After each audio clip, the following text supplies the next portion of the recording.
Good afternoon, men and brethren. Welcome back to my shop. Today on another episode of Tools You Didn't Know You Needed, we've got one that's pretty near and dear to my heart.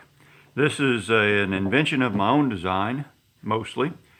And what this does is, y'all will recognize this as the drain hose off of a Generac generator.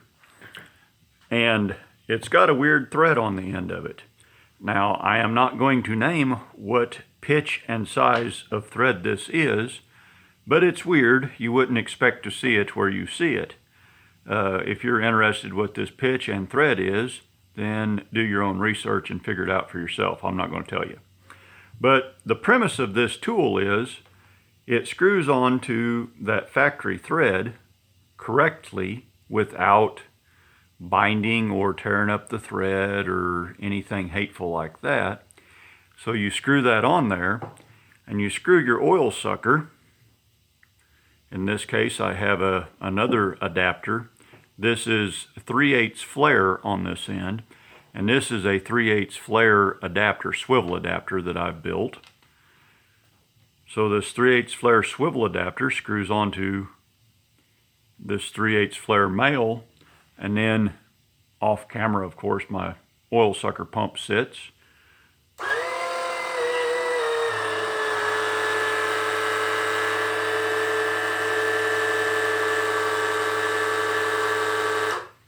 And when you get her sucked out dry, which this is not dry, I just demonstrating here. When you get it sucked out dry, your air compressor kicks on and makes racket. Sorry about that, I forgot to turn it off.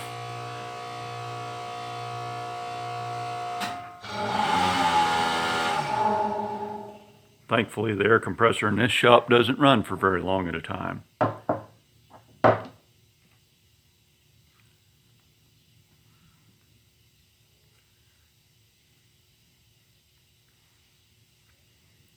So there you go.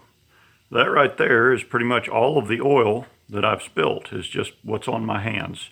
Spilled nary a drop on the table here.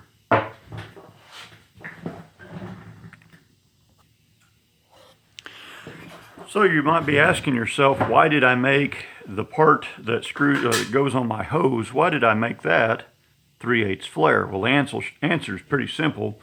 Some of the older machines had a 1/4-inch pipe fitting with a pipe cap on the end of them.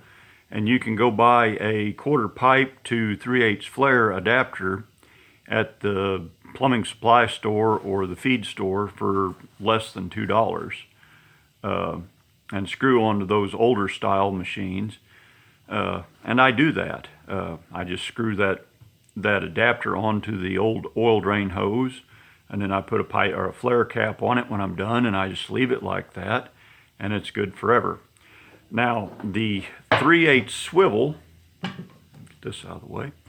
The 3/8 swivel is just 3 parts. The seal in this is a standard Yellow Jacket seal, Ritchie Yellow Jacket. They make heating and air, gauges, hoses, scales, everything heating and air related. They make it. The part number on this is 19011, and it's also referred to as Charlie Hotel 11 and a 3/8 gasket. That's all they call it. But that gasket goes in this recess in the inside piece here, and that just slips down in there. And once you get your hose clamped on, you've got a nice swivel that's, leak free, and you don't have to tighten it down with a wrench. That's the whole point of all of this, is no wrenches are required. Also available is a fitting that is tapped to fit the drain hose directly without a swivel.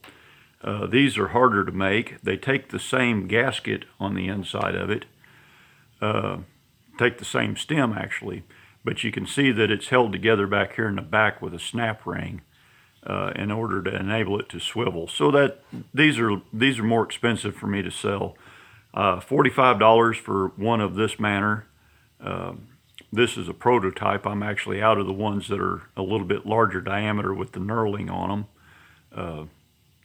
But this one that screws directly on the oil drain hose is $45.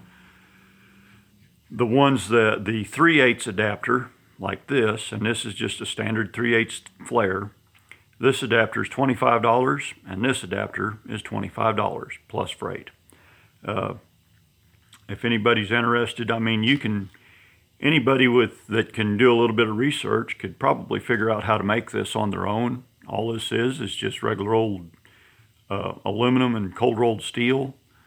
You could probably knock these out on a lathe once you bought, a couple $100 worth of taps and stuff. You could knock these out on a lathe in a couple hours. But anyway, 25 bucks, 25 bucks, 45 bucks plus freight. So there we go. Those are some tools that you didn't know you needed. Thanks for watching. Y'all have a good one. Drive safe. Watch for deer. Oh, and inquire at the fixer, fixer of broken stuff at gmail.com. That email address again is fixerofbrokenstuff at gmail.com. Thanks. Have a good day.